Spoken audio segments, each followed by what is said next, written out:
साल 2017 की सर्द रात थी।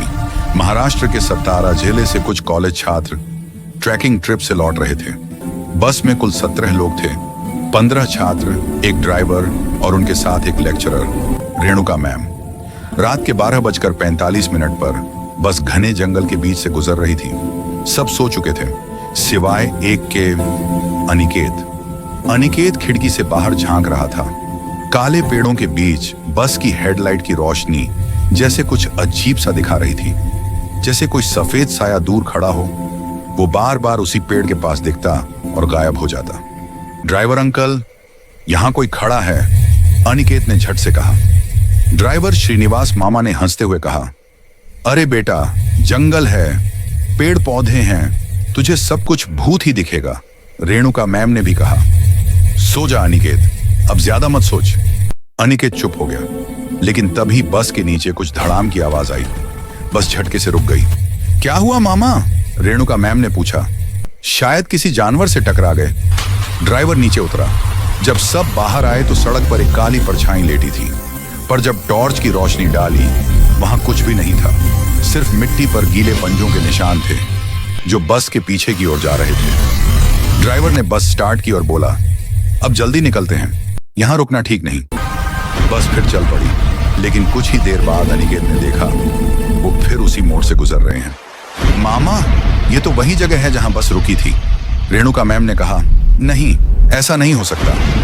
लेकिन फिर सड़क किनारे वही टूटी चाय की दुकान, वही सूखा पेड़ और वही टूटी बेंच नजर आई।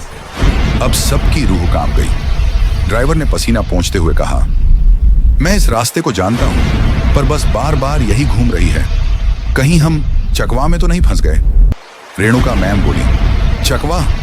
ड्राइवर धीरे से बोला, कहते हैं जो आत्माएं अधूरी मौत मरती हैं वो इस जंगल में रास्ता भुला देती हैं यात्रियों को। तुम चाहे जहां जाओ वापस यही पहुंचोगे। बस में सन्नाटा छा गया। वो साया तभी बस के शीशे पर खून से लिखा दिखा, अब मेरी बारी है। पीछे की सीट से एक लड़की चिल्लाई, कोई बाहर खड़ा है। सभी ने बाहर देखा।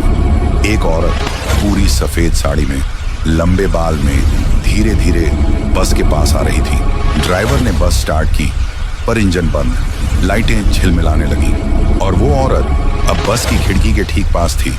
उसका चेहरा पूरा जल चुका था, आंखें खोखली और मुंह से सिर्फ एक आवाज निकली, क्यों लौट आए तुम? सवेरा और सच अनिकेत ने कांपते हुए पूछा, आप कौन हैं? औरत बोली, मैं भी एक मुसाफिर थी, इस जंगल में मेरी बस पलटी थी। इतना कहकर वो धुएं की तरह गायब हो गई। सूरज की पहली किरणें पेड़ों के बीच आईं और बस खुद ब खुद स्टार्ट हो गई।